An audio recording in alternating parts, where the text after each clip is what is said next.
இந்த அடையாறு இமாம் என்ற அந்த சதீதுத்தீன் என்பவர் வந்து பராத் இரவு சம்பந்தமாக ஒரு பதிவு ஒன்று போட்டிருந்தார். அந்த பதிவில் என்னவெல்லாம் சொன்னார்ன்னு கேட்டால், உலகமெல்லாம் இந்த வணக்க வழிபாடு பராத்து செய்கிறாங்க, இவங்களுக்கு தான் தெரிய மாட்டேங்குது, இந்த ஒரு வாதத்தை வச்சார். அடுத்து என்ன வச்சார்னா, திருமதி சைஹான் ஹதீஸ், அது 6 சரியான கிரந்தங்களில் ஒன்று என்று சொல்லி திருமதியில் உள்ள ஒரு ஹதீஸை எடுத்து காட்டி இந்த பராத் இரவு இருக்குது, அதுக்குன்னு ஒரு முக்கியத்துவம் இருக்குது என்று பேசினார். அதுபோக வேறு சில ஆதாரங்களையும் சொன்னார். அது இப்போ குரான்லேயே பராத் இரவை பற்றி அல்லாஹ் வந்து அன்று தான் விதிகள் பட்ஜெட் போடப்படுகிறது என்று குரானில் அல்லாஹ் சொல்கிறான் என்று குரானில் இல்லாத ஒன்றை இட்டுக்கட்டியும் அவர் சொன்னார். அது எல்லாத்துக்கும் நான் வந்து மறுப்பு கொடுத்தேன். அப்போ எனது மறுப்பு சரியில்லை என்று ஒரு இணைஞ்சிருக்காருன்னா, ஒருத்தர் வந்து ஒரு வெறுப்புரை ஆற்றியிருக்கிறார். வெறுப்புரைங்கிற பேரில் இணைஞ்சிருக்காரு, எனக்கு மறுப்புரை கொடுத்துருக்கிறார். மறுப்புரை கொடுத்தா நீ என்னது கொடுக்கணும்? நான் என்னென்ன வாதங்கள் வைத்திருக்கிறேனோ அத்தனைக்கும் என்ன செய்யணும்? மறுப்பு கொடுக்க வேண்டும். அப்போ வந்து இன்னும் சொல்ல போனால் இவர் அப்போ அந்த மறுப்புலே நான் சொல்லுகிறேன், இவருக்கு இதே வேலையாக போச்சு, பொய்களை துணிஞ்சு அடித்து விடுறாரு. நபிகள் நாயகத்தை நோக்கி ஹஸ்ஸான் இப்னு சாபித் என்ற கவிஞர் இப்படி ஒரு கவிதையை பாடினார் என்று அவர் வந்து மெம்பரில் இருந்து பேசுகிறார். அப்படி நபிகள் நாயகத்தை நோக்கி அந்த கவிஞர் பாடிய அந்த கவிதை வந்து எந்த ஹதீஸ் நூலில் இருக்குன்னு காட்ட இயலுமா? அதுக்கு ஆதாரம் இருக்கிறதா? நபிகள் நாயகத்துக்கு முன்னாடி பார்த்தா அதுக்கெல்லாம் அறிவிப்பாரெலாம் இருக்கணும்ல. இதுக்கெல்லாம் ஒரு பதில் சொல்லலை, மறுபடியும் இப்படி ஒன்று ஆரம்பிச்சிருக்கிறார் என்று சொல்லி நான் நினைஞ்சிருக்கிறேன். அதற்கெல்லாம் அது மாதிரி புருதாவை வந்து அதை பெரிய நபிகள் நாயகம் அங்கீகரித்த மாதிரி பேசியிருந்தார். அதுக்கு நான் மறுப்பு கொடுத்தேன். அதுக்கெல்லாம் பதிலை காணாம், அதுக்கெல்லாம் பதில் இல்லை. இந்த ஒரு பராத் இரவுக்கு மட்டும் பதிலுங்கிற பேரில் அதில் வந்து அனைத்துக்கும் பதில் சொல்லாமல் 2 விஷயத்துக்கு பதில், மற்ற அனைத்துக்கும் பதில் இல்லை. அப்போ என்ன அர்த்தம்? மற்ற எல்லாம் அவர் தவறாக சொல்லியிருக்காரு என்று ஆகிவிடுகிறது. இந்த 2 பதில் சரியான, அது 2வது விஷயம். பதில் சொல்ல வர்றவர் எப்படி செய்யணும்? ஒரு பதில் சொல்ல வருகிறார் என்று சொன்னால் என்னுடைய எல்லா உரையும் கேட்டு நீ ஒவ்வொன்றையும் தப்பு செஞ்சுருக்கிற என்று சொல்லணும். அல்லது இந்த விஷயத்தில் தான் நீங்கள் தப்பு செஞ்சுருக்கிறீங்க, மீதி விஷயத்தில் அந்த அடையார் இமாம் தான் தப்பாக சொல்லிட்டார் என்று உண்மையை மக்களுக்கு சொல்லணும். அந்த மாதிரி இல்லாமல் என்ன செய்கிறாருன்னு கேட்டால், ஒரு லந்து பண்ணுற மாதிரி ஒரு டைப்பில் அவர் வந்து ஒரு பதிலை சொல்லியிருக்கிறார். அதில் என்ன செய்கிறாருன்னு கேட்டால், அந்த பதிலில் முக்கியமான பாயிண்ட் என்னென்னு கேட்டால், இதை பாருங்கள். அது வரைக்கும் இதெல்லாம் பதில், நான் சொன்னதுக்கு பதில் என்னென்னு கேட்டால், முதலாவது பதிலை பாருங்கள். அவங்க சொன்னது அப்படி தான் சொல்லியிருக்கிறாங்க. அதை இவர் எப்படி திருச்சி பேசுகிறாருன்னு பாருங்க. அமல் செய்கிறாங்கன்னு தான் அவங்க சொன்னாங்க, அதை கொண்டாட்டமாக மாத்துறாரு பாருங்க. இப்போ எல்லாம் உலக அளவில் வந்துட்டு கொண்டாடுறாங்கன்னு சொல்கிறாரு. கொண்டாட்டம்னு சொல்லவே இல்லையே, நாம அதை கொண்டாட்டம்னு சொல்லவே இல்லையே. அப்போது தன்னுடைய தவறான வாதத்தை மக்களிடத்திலே கொண்டு போய் விற்பனை செய்வதற்காக வேண்டி தன்னுடைய நாவை தன் நோக்கத்திற்கு தோதுவாக சுழட்டுகிற வேலையை இவர் பார்க்கிறார். அதாவது முக்கியமான பயங்கரமான ஒரு பதிலை போட்டிருக்காரு. என்ன பதில் போட்டிருக்காருன்னு கேட்டால், அந்த அடையார் இமாம் என்பவர் வந்து உலகம் முழுவதும், தமிழ்நாடு மட்டுமல்ல, இந்தியா மட்டுமல்ல, உலகம் முழுவதும் இந்த பராத் இரவிலே வணக்க வழிபாடுகளை செய்கிறார்கள்னு ஒரு விஷயத்தை பேசியிருந்தார். நான் அதை சொல்லும்போது உலகம் முழுவதும் பராத்து கொண்டாடுறாங்கன்னு சொல்கிறாரு என்று வார்த்தையை சொல்லிட்டேன். சொல்லிட்டு என்ன செஞ்சேன், உலகத்தில் எங்கே இருக்குதுன்னு கேட்டிருந்தேன். இவர் என்ன செய்கிறாருன்னா, அதுக்கு பதில் என்ன பதில்னு கேட்டால், கொண்டாடுகிறார்கள்னு அவர் சதி சொன்னார். அடையார் இமாமு வணக்க வழிபாடுகள் செய்கிறார்கள்னு தானே சொன்னார். அந்த வணக்க வழிபாடை நான் கொண்டாட்டம்னு நினைக்கிறேன். எல்லாம் கூட்டமாக சேர்ந்துக்கிட்டு லைட்லாம் போட்டு செய்கிறது நான் நினைக்கிறேன்னு வைங்களேன். சரி, அவர் சொல்லலை. அப்போ கொண்டாட்டம்னு சொன்னாரா வணக்கம்னு சொன்னாரா என்பது அடிப்படையாக, அந்த இரவில் உலகமெல்லாம் அப்படி நடக்கிறது என்று சொன்னார், அது அடிப்படையான விஷயமா? அடிப்படையான விஷயம் என்ன? இவர் சொன்னது அடிப்படை விஷயம் என்னன்னு கேட்டால், இந்த பராத் என்பது தமிழகத்தில் மட்டும் இல்லை, இந்தியாவில் மட்டும் இல்லை, உலகம் முழுவதும் இருக்கு. வணக்க வழிபாடுன்னு வச்சுக்கிறோம். வணக்க வழிபாடு உலகம் ஃபுல்லாக இருக்குன்னு சொன்னார்ல, அதுதான் நான் பொய்ன்னு சொல்கிறேன்.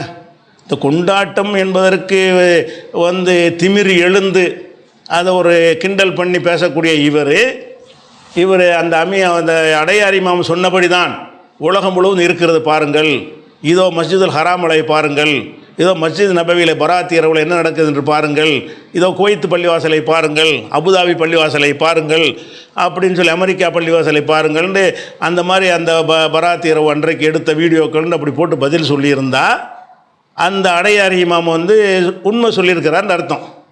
அதுதான் பதில். இந்த கொண்டாட்டமாக வணக்க வழிபாடா என்பது பிரதான விஷயத்திலிருந்து அப்பாற்பட்ட ஒரு விஷயம். நான் கொண்டாட்டமாக நீங்கள் கொண்டாட்டமாக தான் செய்கிறேன்னு நான் கருதுறதுனால அந்த வார்த்தையை நான் போடுகிறேன். ஆனால் அவர் சொல்லலை, கொண்டாட்டம்னு சொல்லலை, வணக்க வழிபாடுன்னு சொல்கிறாங்க. இப்போ வணக்க வழிபாடுன்னு சொல்றிய, சரி கொண்டாட்டம்னு இவர் சொல்லிவிட்டார், அதில் இவர் தப்பு செஞ்சு விட்டார். ஆனால் உலகமெல்லாம் இது வணக்க வழிபாடு செய்கிறாங்கன்னு சொல்லி அவர் தப்பு செஞ்சுட்டார் சொன்னியா இல்லையா? நீ நேர்மையான ஒரு ஆளாக இருந்தால், மார்க்கத்தை பேசுகிறதா இருந்தால், அவர் பொய் சொன்னாரா உண்மை சொன்னாரா? அதான் டாபிக். உலகம் முழுவதும் பராத் இரவு அன்றைக்கு மக்கள்லாம் வணக்க வழிபாடு செய்கிறார்கள் என்று அவர் சொன்னது வந்து உண்மையா பொய்யா? உலகம் முழுவதும் அப்படி இருக்குதா? இல்லை. அதுதான் நான் சொன்னேன். அதுக்கு பதில் எங்கே? அப்போ என்ன ஒத்துக்கிறாரு? இந்த கொண்டாட்டம்னு சொன்னது பதில் தானே தவிர மற்றபடி அந்த அடையாரிமாம் புழுகி தான் இருக்கிறான்னு தானே ஒத்துக்கிட்டார். அப்போ புழுகுண்டார், அவர் ஒத்துக்கிட்டார். அப்போ வணக்க வழிபாடு செய்கிறார்கள்னு அவர் சொன்னது பொய், ஆதாரம் இல்லாது. ஆனால் அவர் எங்கள் ஆளாக இருக்கிறதுனால அதை நாங்கள் வந்து கண்டுக்கிற மாட்டோம். நீங்கள் இப்போ கொண்டாட்டம் இப்படி சொல்ல போச்சு, இதுதான் பதிலா? பதில் சொல்கிறதுக்கே மொத்தத்துக்கு 2 விஷயத்தை எடுத்துக்கிட்டீங்க. அந்த 2ல் பதில் லட்சணம் எப்படி இருக்குது? பிரதானமான அந்த காலத்தில் என்ன செய்வாங்கன்னு கேட்டால், இமாமத்து பள்ளிவாசலில் இமாம் செய்கிறவருக்கு வந்து மண்டை பெருசாக இருக்கணுன்னு எழுதி வச்சுருப்பாங்க. சும்மல் அக்பர் ரசண்டு மண்டை பெருசாக இருக்குன்னு சொல்லி துருல் முக்தாரில் 54ஆம் பக்கத்தில் இருக்குன்னு நான் ஒரு தடவை சொல்லிவிட்டேன். அதுக்கு மறுப்பு சொன்னாங்க. எப்படின்னு கேட்டால், இவர் துணிந்து போய் சொல்கிறார், அது துருல் முக்தார் 54ஆம் பக்கத்தில் இல்லை 84ஆம் பக்கத்தில் இருக்குண்டாங்க. மேட்ரு வந்து 54 84 இமாமா இருப்பவருக்கு மண்டை பெருசாக இருக்கணுங்கிறதான் டாப்பிக்கு. ஒருவரை இமாமா பேசிமாமா சேர்ப்பதாக இருந்தால் அவருடைய மண்டை பெருசு பக்கங்கள் வந்து ஒரு எடிஷனுக்கு ஒரு எடிஷன் வித்தியாசப்படும். நான் ஒரு எடிஷனை வைத்து 54ஆம் பக்கம்னு சொன்னேனே, ஆனால் எப்படி பொய் சொல்கிறார் என்று பாருங்கள். 54ஆம் பக்கம் என்று சொல்கிறார், அது 84ஆம் பக்கத்தில் தான் இருக்கிறது ஒரு பதில் சொன்னார்களே. அது மாதிரியான விஷயமா இருக்குது. புழுகி இருக்கிறாரா இல்லையா? அதான் நம்ம பிரதானமான ஒரு விஷயம். அந்த பிரதானமான விஷயத்துக்கு பதில் வந்து சொல்லலை. அதே நேரத்தில் வந்து இந்த உலகம் முழுவதும் வணங்குகிறார்கள்ன்ற புழுகு மூட்டைக்கு மதுகபுடைய கிதாபுகளை ஷாஃபி மதுகபுடைய கிதாபு யானத்து தாலிபின்ல இந்த ஷாபான் போன்ற ரகாயிபு அந்த ஆர்வம் மூட்டக்கூடிய இரவுகளில் செய்கிற வணக்கங்கள் எல்லாம் பிதஅத்து ஒழிக்கப்பட வேண்டும்னு அவங்க ஷாஃபியில் எழுதி வச்சுருக்கிறாங்க. அதே மாதிரி வந்து ஹனஃபி மதுகபில் வந்து ஹிதாயாவுடைய ஷரகில் எழுதி வச்சுருக்கிறாங்க. ஹிதாயாவுடைய ஷரகுன்னா பினாயாங் ஹிதாயன்னா மதரசாவில் படித்து கொடுக்கக்கூடிய ஒரு பாடநூலில் உள்ளது. ஹனஃபி மதுகபுகள் அவங்களும் ஹனஃபிகள் தான். இந்த அடையார் இமாமெல்லாம் ஹனஃபி மதுஹபை பின்பற்றக்கூடியவர் தான், அல்லது ஷாஃபியாக இருப்பார். 2 மதுஹபுலையுமே தப்புன்னு சொல்லியிருக்குது. உலகம் பூரா இருக்குங்கிறார் இவர். அதில் என்ன சொல்லப்பட்டிருக்கு? அம்மா சலாத்து ஃபி லைலத்தின் நிஸ்வி மின் ஷாபான் மாதத்துடைய 15ஆவது இரவுல வந்துக்கிட்டு தொழுகை நடத்துவது என்பது ஃபலைஸ ஃபீஹா ஹதீஸுன் யஸிஹு அன் ரசூலில்லாஹி ஸல்லல்லாஹு அலைஹி வஸல்லம், ரசூலுல்லாஹ் சொன்னதாக ஒரு ஹதீஸு கூட சஹீஹ் இல்லை அப்படின்னு சொல்கிறார். ஹதீஸு லைலத்துன் நிஸ்வி மின் ஷாபான் மௌதூஉன், ஷாபானில் இரவில் வந்து 15ஆவது இரவில் தொழுகிற ஹதீஸ் வந்து இட்டுக்கட்டப்பட்டது. ஓ ஹதீஸ் அனசின் பிஹா மௌலு, அதில் அனசு வழியாக அறிவிக்கிற ஹதீஸும் இட்டுக்கட்டப்பட்டதுன்னு அந்த பராத்தை மறுத்து மதுஹபு கிதாபில் எழுதி வச்சுக்கிறாங்க. இவர் என்ன செய்யறாருன்னா, மதுஹபுலையே இல்லாத ஒரு விஷயத்தை இவர் வந்து உலகமெல்லாம் இருக்குதுன்னு சொல்லி ஒரு இமாமா இருந்து கொண்டு பேசுகிறாருன்னா எப்படிப்பட்ட ஒரு புழுகு மூட்டை இது? அவர் மதுஹபுலையே கிடையாது. அப்படி அந்த விஷயத்தையெல்லாம் ஒரு கவனத்துக்கு கொண்டு வந்துட்டோம். அடுத்து என்னன்னு கேட்டால், ஒரு ஹதீஸில் என்ன வருது, அந்த திருமதியுடைய ஒரு ஹதீஸில் என்ன வருதுன்னு கேட்டால், அதாவது ரசூல் ஸல்லல்லாஹு அலைஹி வஸல்லம் சொன்னதாக இந்த ஒரு செய்தியை ஆயிஷா சொன்னதாக உர்வா அறிவிக்கிறார். உர்வாவிடமிருந்து யஹ்யா இப்னு அபி கசீர் என்பவர் அறிவிக்கிறார். அவரிடமிருந்து ஹஜ்ஜாஜ் இப்னு அர்தாத் என்பவர் அறிவிக்கிறார் அப்படின்னு திருமதியில் வருது. திருமதியில் ஹதீஸ் போடும்போது என்ன செய்வாங்கன்னா, திருமதின்னு இல்லை எல்லா ஹதீஸ் நூல்கள்லையுமே ரசூலுல்லாஹ்ட்ட இருந்து இந்த கிதாபு நூலாசிரியர் வரைக்கும் யார் யார் வழியாக அந்த செய்தி வந்ததோ அந்த வரிசையை தொடரையை வந்து செய்வாங்க, குறிப்பிடுவாங்க. அப்போ ஆயிஷா சொல்லி, உர்வா சொல்லி, அவரிடமிருந்து யஹ்யா இப்னு அபி கசீர் சொல்லி, அவரிடமிருந்து ஹஜ்ஜாஜ் இப்னு அர்தாத் என்பவர் சொல்லி, அப்படி சில ஆட்கள் வழியாக திருமதி இமாமுக்கு வந்திருக்கிறது அந்த ஹதீஸ். அதைத்தான் அந்த அடையாரி இமாம் சொல்லி திருமதியிலே வந்திருக்குது பார்த்தீங்களா என்று சொன்னார். நான் அதில் கேள்வி கேட்டேன். ஏப்போ அந்த திருமதியில் தானே அதே ஹதீஸு அது அது ஹதீஸுடைய ஒரு பகுதியாகத்தானே திருமதி இமாம் சொல்லுகிறாரு. என்ன சொல்கிறாரு? இந்த ஹதீஸை புகாரி இமாம், எனது ஆசிரியராகிய புகாரி இமாம் பலவீனம் என்று சொல்லியிருக்கிறார்கள் அப்படின்னு ஹதீஸுக்கு நோட்டு கொடுத்துட்றார். ஹதீஸை போட்டுட்டேன், இது பலவீனமானது என்று அவர் சொல்லிவிட்டார். அது மாத்திரம் சொல்லலை. என்ன சொல்கிறாருன்னு கேட்டால், இந்த ஹஜ்ஜாஜ் இப்னு அர்தாத் என்பவர் அறிவிக்கிறார்ல, அவர் யார் வழியாக அறிவிக்கிறார் என்றால் யஹ்யா இப்னு அபி கசீர் வழியாக அறிவிக்கிறார்ல, அவரிடமிருந்து இவர் எதையும் கேட்டதே கிடையாது. அப்போ கேட்காம இருந்து அவர் வழியாக அறிவித்தாரேயானால் அறிவிப்பாளர் தொடர்பு அருந்து போயிருக்குது, யாரை விடுபட்டிருக்காங்கன்னு அர்த்தம்.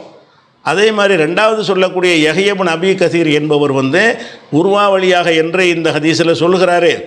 ஆனால் உருவாவை அவர் எதுவும் கேட்டது கிடையாது என்று புகாரி சொல்கிறாரு. அப்போ பலவீனம் என்று சொல்லிவிட்டு அதுக்கு ரீசன், 2 ரீசன் சொல்கிறார். என்ன reason? உருவாவிடமிருந்து Yahya ibn Abi Kathir என்று அந்த திருமதி ஹதீஸில் வருகிறது, அவரிடம் இவர் கேட்டது கிடையாது.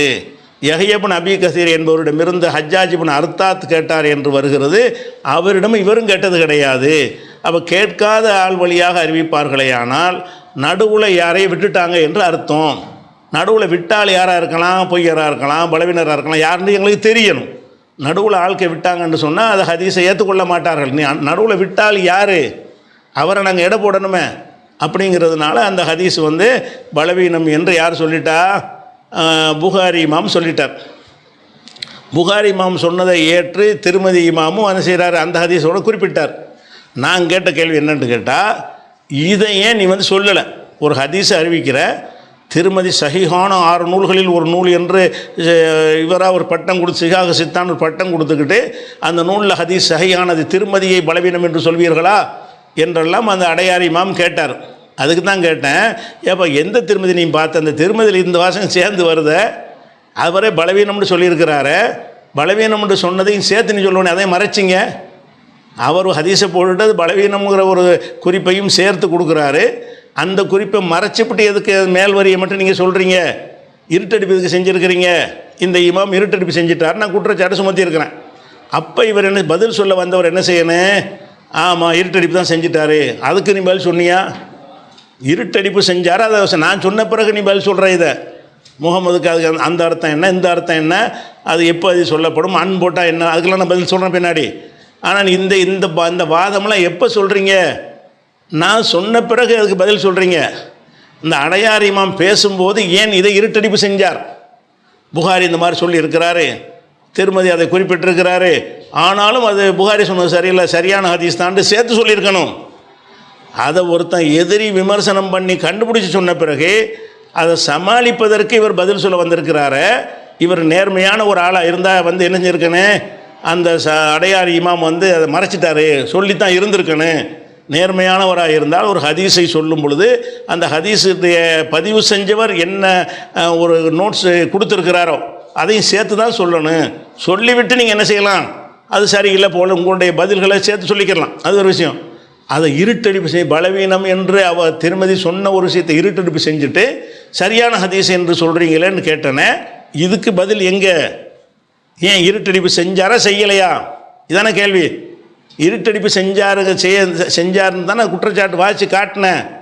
அந்த அடையார் இமாமுடைய அந்த ஹதீஸை வாசிச்சாரா? அதில் இந்த வாசகத்தை சொன்னாரா? சமீத் முஹம்மதன் யுலைஃபு ஹாதல் ஹதீஸுன்னு சொன்னார.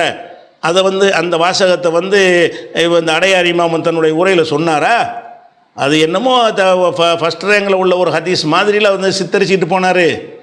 அப்போ இருட்டடிப்பு செஞ்சுருக்கிறாருங்கிற ஒரு பயங்கர குற்றச்சாட்டை நான் சொல்லியிருக்கிறேன். அதுக்கு பதிலாக காணாம். பதில் இல்லாமல் என்ன செய்கிறாங்கன்னு கேட்டால், இந்த அவர் சாராம்சம் அவர் சொல்ல தெரியாமல் சுற்றி வளைச்சிட்டு உழப்பிக்கிட்டு இருக்கிறார். சாராம்சம் என்னன்னு கேட்டால், அவருடைய வாதம் என்னன்னு கேட்டால், இது பலவீனமானது இல்லை, அது புகாரியின் கருத்து பிரகாரம் தான் பலவீனமானது, முஸ்லீம் இமாமுடைய கருத்து பிரகாரம் பலவீனமானது. இதான் சொல்ல வர்ற பதில். அதாவது அந்த ஹதீஸ் பலவீனமானது என்று தான் திருமதி சொல்கிறார். புகாரி சொன்னதாக சொல்கிறார், அதுக்குரிய காரணத்தையும் சொல்கிறார். அதை சொல்லிவிட்டு என்ன செய்கிறார்னு கேட்டால், இது புகாரியுடைய ஷரத்து பிரகாரம் தான் இது பலவீனமாகும், முஸ்லீம் இமாமுடைய ஷரத்து பிரகாரம் அது பலவீனம் இல்லை அப்படின்ற அதுதான் மொத்த சாராம்சம் என்னன்னு கேட்டால் அது சரியான ஹதீஸ் தான். திருமதி புகாரி சொன்னதாக போட்டிருக்கிறது தப்பு. அவருடைய கருத்துக்கு சரியில்லைங்கிறதுனால அதை சரியில்லைன்னு ஆக்கக்கூடாது என்பது தான் அவருடைய ஒட்டுமொத்தமாக அதுக்கான ஒரு பதிலாக சொல்கிறார். அதுக்கு முக்கியமாக அது என்ன சொல்கிறாருன்னு கேட்டால், அதுக்கு பாருங்கள் விளங்கிட்டு அந்த வீடியோ கேட்டால் தான் உங்களுக்கு புரியும். இதை பாருங்கள். இப்போ இந்த ஹதீஸில் அவர் அறிவிப்பாளர்களினுடைய அந்த வரிசையை அவர் வாசிக்கிறார் பாருங்க. இது அறிவிக்கிறாங்க. ஆயிஷா யார்கிட்ட அறிவிக்கிறாங்கன்னா உருவா என்பவர்கிட்ட அறிவிக்கிறாங்க. அந்த உருவா யார்கிட்ட அறிவிக்கிறார்னு கேட்டால் யஹ்யா இப்னு அபி கசீர் இவர்கிட்ட அறிவிக்கிறாங்க. இவர் யார்கிட்ட அறிவிக்கிறார்னு கேட்டால் ஹஜ்ஜாஜ் இப்னு அர்தாத் என்பவர்கிட்ட அறிவிக்கிறார். அவர்கிட்ட சொல்றதெல்லாம் சரிதான், ஆனால் அதுக்கு அர்த்தம் வச்சது எப்படி? ஆயிஷா உருவாட்ட அறிவிக்கிறாங்க, உருவா யஹ்யா இப்னு அபி கசீர்கிட்ட அறிவிக்கிறாரு, யஹ்யா இப்னு அபி கசீர் ஹஜ்ஜாஜ் இப்னு அர்தாத்திட்ட அறிவிக்கிறாரு. இப்படி அர்த்தம் சொல்றாரு. இப்படி அர்த்தம் சொல்றதே தப்பு. இந்த மாதிரி அர்த்தம் வரவே செய்யாது. ஆயிஷா ரலியல்லாஹு அன்ஹா உர்வா ரலியல்லாஹு அன்ஹுக்கு அறிவிக்கிறாங்கன்னு வந்தா ஹத்தஸனா, அம்பஅனா இந்த மாதிரியான வார்த்தைகள் வந்தாதான் அறிவிக்கிறாங்கங்கிற நேரடி பொருளை கொடுக்க முடியும். அக்பரனா இந்த மாதிரியான வார்த்தைகள் வரணும். ஆனா இங்க அது இல்லை. இங்க ரிவாயத்துல எப்படி வருது? சனதுல அக்பரனல் ஹஜ்ஜாஜ் இப்னு அர்தாத் அன் யஹ்யா இப்னு அபி கசீரின் அன் உர்வத்த அன் ஆயிஷத்தன்னு வருது. இந்த பொதுவாவே இந்த அன் அன் அன் ஆயிஷத்த அன் உருவத்தை அன் யஹ்யா இப்னு அபி கசீர் இப்படி அன்னு இந்த ஹர்ஃப் வருது அப்படின்னு சொன்னா அர்த்தம் எப்படி வைக்கணும்னா, இவங்க அவங்களுக்கு சொன்னாங்க, அவங்க இவங்களுக்கு சொன்னாங்கன்னு அர்த்தம் வைக்கக்கூடாது. இவர்கள் சொன்னதாக, இவர்கள் அறிவிப்பதாக உர்வா ரலியல்லாஹு அன்ஹு அவர்கள் அறிவிப்பதாக யஹ்யா இப்னு அபி கசீர் ரலியல்லாஹு அன்ஹு அவர்கள், அவங்க அறிவிப்பதாக ஹஜ்ஜாஜ் இப்னு அர்தாத் ரலியல்லாஹு அன்ஹு அவர்கள் அறிவிக்கிறார்கள். இப்படிதான் அர்த்தம் சொல்லணும்.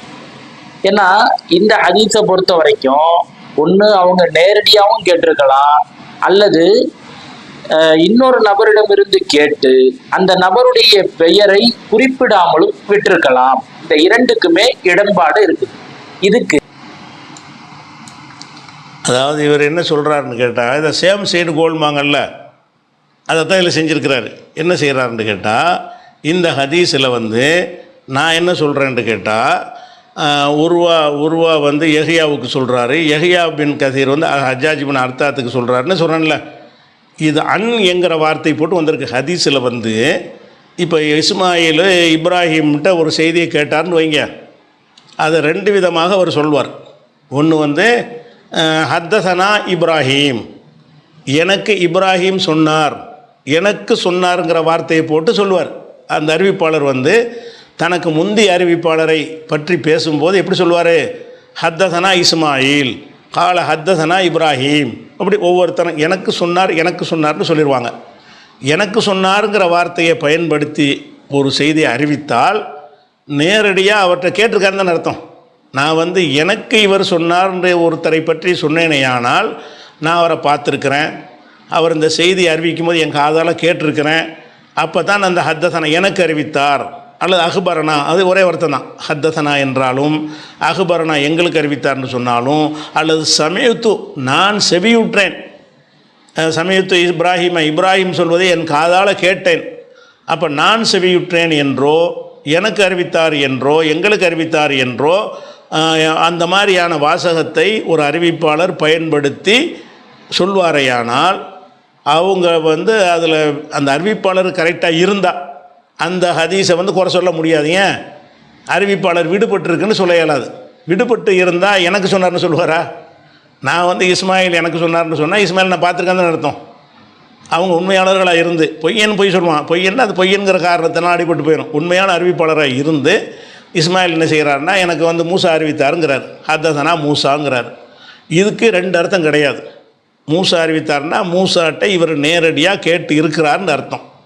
இந்த செய்தியை இப்படி அறிவிக்காமல் என்ன செய்வாங்கன்னு கேட்டால், சில பேர் அன் ஐனு நூனு அன் அன் என்ற வார்த்தையை போட்டு அறிவிப்பார்கள். எப்படி? உருவா அறிவிக்கிறாரு, அன் அபி ஹுரைரா. அன் அபி ஹுரைரான்னா அபு ஹுரைரா வழியாகன்னு அர்த்தம். உருவா அறிவிக்கிறாரு, உருவா வந்து எனக்கு அபு ஹுரைரா அறிவித்தார்னு சொல்லலை, அல்லது நான் அவரிடத்தில் கேட்டேன் என்றும் சொல்லலை. என்ன சொல்லிடுறாரு? அன் என்கிற வார்த்தையை போட்டு சொல்கிறார். இப்படி சொல்வாரையானால் இதற்கு வந்து 2 அர்த்தங்கள் இருக்கிறது. ஒன்று வந்து இவர் நேரடியாக இவர் அவர்கிட்ட கேட்டார் என்ற அர்த்தத்துக்கு இதை சொல்லுவாங்க.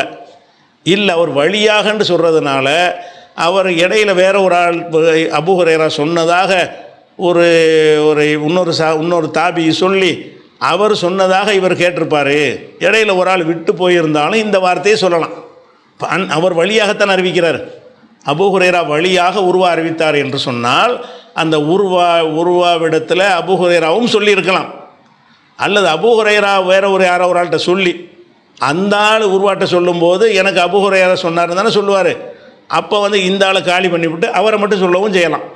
இந்த அன் என்கிற வார்த்தையை போட்டார்களேயானால் அதனுடைய நிலைமை என்ன என்று கேட்டால் நேரடியாக சந்தித்ததை அது குறிக்காது. அன் என்று போட்டால் என்ன செய்யாது? நேரடியாக சந்தித்ததை குறிக்காது. நேரடியாகவும் சந்தித்து இருக்கலாம். நேரடியாக சந்தித்து இருக்கும் பொழுதும் இந்த வார்த்தையை சொல்லுவாங்க. அன்கிற வார்த்தை என்ன செய்வாங்கன்னு கேட்டால் அந்த மாதிரி வந்து சொல்லுவாங்க. சொன்னால் என்ன அர்த்தம்? இவர் அவரும் சந்திக்கலைன்னு சொல்லிடக்கூடாது. நேரடியாக கேட்டார் என்கிற அர்த்தமும் அதுக்கு இருக்கிறது. அதுபோக இன்னொரு அர்த்தம் என்னென்னு கேட்டால் அவர் வழியாக என்றால் யாரோ அவர் வழியாக ஒருத்தர் சொல்லி அந்த ஒருத்தர் வழியாக இவர் கேட்டிருக்கலாம். அப்போவும் இந்த அன் என்கிற வார்த்தையை பயன்படுத்துவார்கள் ஹதீஸில். அப்போ ஹத்தசனா அக்பரனாண்டு வந்த ஹதீஸுகளில் எல்லாம் நேர கேட்டார் என்று பச்சையாக சொல்லப்பட்டிருக்கும். இந்த அன் என்று போட்ட ஹதீஸுகளில் எல்லாம் அவர் வழியாக நான் சொல்கிறேன் அப்படின்னு தான் சொல்வார். அவர் வழியாக அவர்கிட்ட கேட்டு சொல்கிறாரா, அவர் வழியாக இன்னொருத்தர் கேட்டு அவர் வழியாக இவர் சொன்னாராங்கிற ஒரு கன்ஃபியூஸ் அதில் ஏற்படும் அன்கிற விஷயத்தில். இந்த இது வைத்துக்கிற என்ன செய்கிறாருன்னு கேட்டால் இதில் தான் அவர் சொல்கிறார், இந்த இடத்துல அன் என்று வந்திருக்கிறது. அவர் என்ன சொல்கிறார்? வாதம் வைக்கிறாரு. கேட்டார் நீங்கள் வரவே இல்லை, கேட்டார்னு இப்படி அர்த்தம் செய்ய, இவர் அவருக்கு சொன்னார் அவர் இவருக்கு சொன்னார் என்று சொன்னால் கேட்டார்னு வருதில்ல, அதுக்குரிய வாசகம் இதில் இருக்குதா? அன் என்று தானே வந்திருக்கிறது அப்படிங்கிற ஒரு வாதத்தை வைக்கிறார். அப்படி வைத்து இவருடைய கருத்து அதுவாக இருக்குமையானால் அது பலவீனம் என்று அவரை ஒத்துக்கிறார்னு அர்த்தமாகுது. நேரடியாக கேட்டான்னு வார்த்தை இல்லையா? எப்படி தான் நான் வந்து நேரடியாக கேட்ட மாதிரி அர்த்தம் செஞ்சுட்டேனா. ஆனால் உண்மையில் என்ன இல்லை, இந்த அன் என்ற வார்த்தை வந்திருக்கிறதுனால நேரடியாக கேட்டார்னு சொல்லக்கூடாது. இடையில யாரை விடுபட்டு இருக்கணும், அதை விளங்காமல் இவர் அடைஞ்சிட்டாரு. இவர் உருவா வந்து யஹ்யாவுக்கு சொன்னார், யஹ்யா வந்து ஹஜ்ஜாஜுக்கு சொன்னார் என்று நம்ம நேர கேட்டு சொன்ன மாதிரி இவர் மொழிபெயர்த்திருக்கிறார், சரியாக மொழிபெயர்க்கவில்லை அப்படின்னு சொல்லிட்டு நேரடியாக கேட்டதுங்கிற வார்த்தை இங்கே கிடையாதுங்கிறீங்கள. அதான் உங்கள் கருத்தாக இருந்தால் நீ உனக்கு எதிராக கோல் போட்டுக்கிட்டப்ப நேரடியாக கேட்கலன்னா ஒரு ஆள் வழியாக கேட்டிருக்காருன்னு சொல்கிறப்ப பலவீனம் தானது. அந்த ஒரு ஆள் யார்?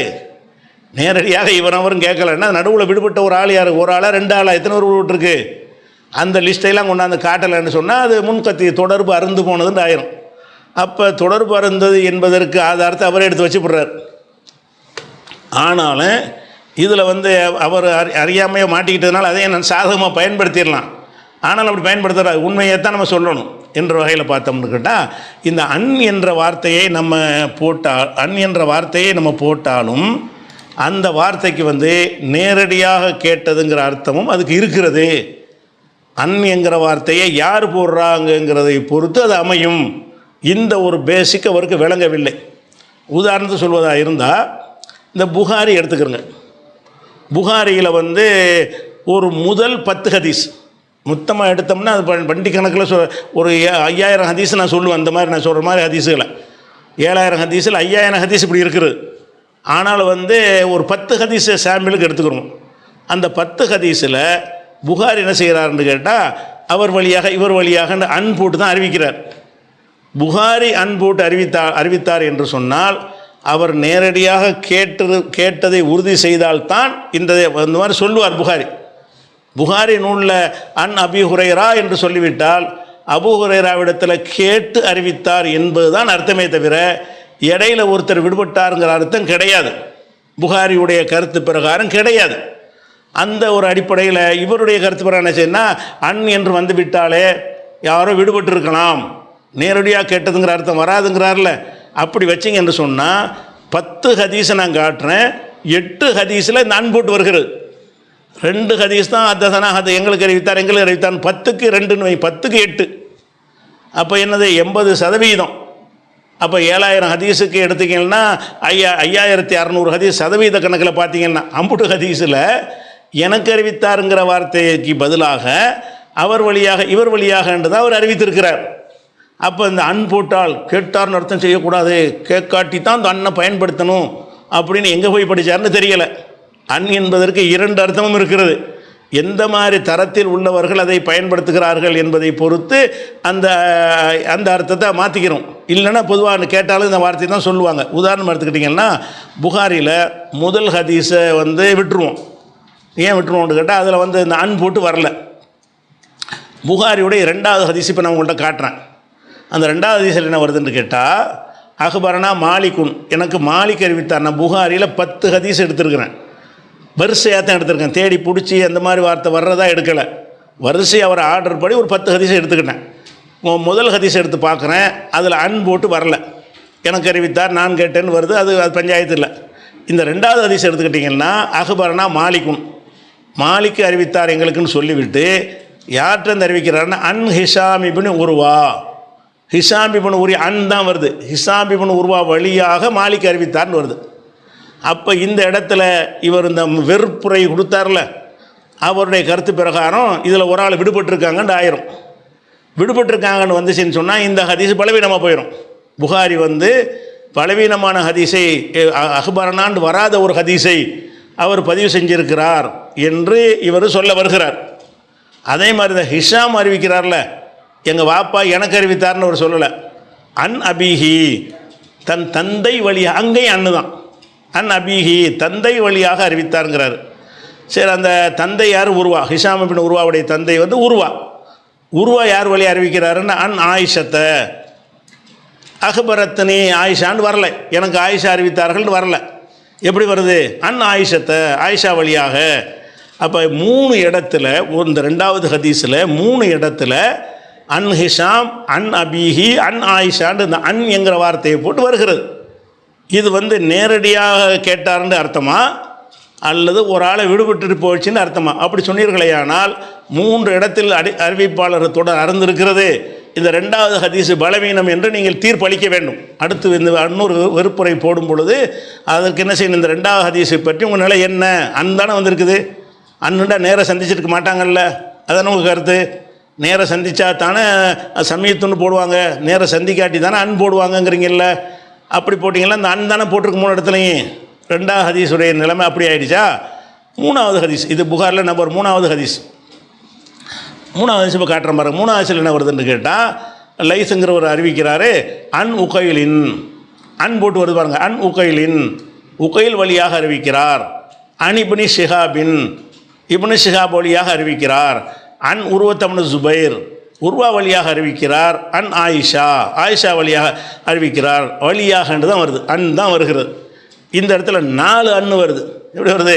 அன் உகைலின், அன் இப்னு ஷிஹாபின், அன் உருவா, அன் ஆயிஷா என்று சொல்லி 4 அறிவிப்பாளர்களுக்கு என்ன வருதுன்னு கேட்டால் அவரிடம் கேட்டேன் என்று வரவில்லை. ஆனால் அனைத்து ஹதீஸுகளை அறிஞர்களுடைய கருத்து பிரகாரமும் கேட்டார்கள்னு அர்த்தம். கேட்காத எந்த ஒரு ஹதீஸும் புகாரில் இருக்காது. ஒரு அறிவிப்பாளர் இன்னொரு அறிவிப்பாளர் அறிவித்தாரையானால் முதல்ல அவர் கேட்டிருக்கிறாரா என்று உறுதி செஞ்சால் தான் அதை போடுவார். அப்போ உக்கையிலையும் ஆய்வு செய்வார், இப்னு ஷிஹாபையும் ஆய்வு செய்வார்.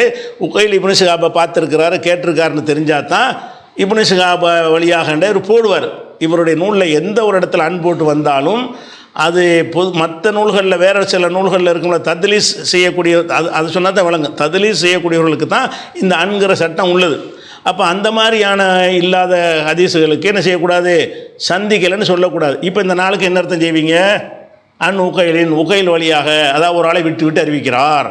அன் இப்னு ஷிஹாபின், இப்னு ஷிஹாப் வழியாக சமயத்துன்னு வரல, இங்கே ஒரு ஆளை விட்டுவிட்டார். அன் உருவா, உருவா வழியான்னு வந்திருக்கிறது, இங்கே ஒரு ஆளை விட்டுவிட்டார். அன் ஆயிஷா, ஆயிஷா வழியான்னு வந்திருக்கு, நான் ஆயிஷாட்ட கேட்டேன்னு வரல. அப்போ இந்த 4 பலவீனம் இதில் இருக்கிறதுனால 3வது ஹதீஸும் பலவீனம் சொல்லுவீங்களா? சொல்லணும். நீங்கள் சொன்ன வாத பிரகாரம் என்ன செய்யணும்? அந்த ஒரு தீர்ப்பை தான் சொல்லணும். அப்போ 1வது ஹதீஸில் ஹதஸனான்னு போட்டு வந்துருச்சு. 2வது ஹதீஸில் அன் போட்டு வந்திருக்குது. 3வது ஹதீஸில் அன் போட்டு வந்திருக்கிறது.